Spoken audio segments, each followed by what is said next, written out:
કેમ છો મિત્રો? આજકાલ એક સ્પેશિયલ ડ્રાઈવ ચાલી રહી છે અને એ છે દારૂની મહેફિલ કરનારાઓને પકડવાની.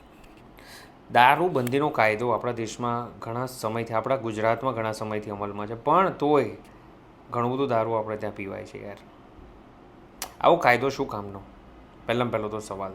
બીજું કે ઘણા બધા લોકો ભૂતકાળમાં દેશી દારૂ, ભેળસેળવાળો દારૂ પીને મરી ગયા. એટલીસ્ટ જો શુદ્ધ અને ભેળસેળ વગરનું દારૂ મળે તો એમનો જીવ પણ બચી શકે. બીજી વસ્તુ, બહુ બધા લોકોએ ચોરી છૂપે ડરીને પાર્ટી કરવી પડે છે.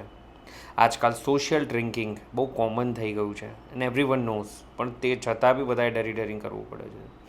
ત્રીજું કે પોલીસ અને કોર્ટ પાસે બીજા ઘણા બધા ઇમ્પોર્ટન્ટ કેસો છે, તો જો આ કદાચ દારૂબંધી હટી જાય ને તો ઘણા બધા કેસીસ ઓછા થઈ જાય.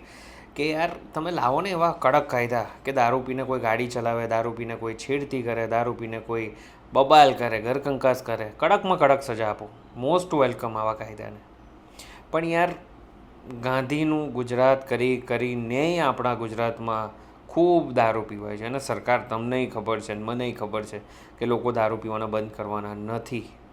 તો પછી આ દારૂબંધીનો ખોખલો કાયદો હવે હટાવવાની જરૂર અમને તો લાગે છે. તમને શું લાગે છે? તમે બી કોમેન્ટ કરીને કહેજો. Thank you.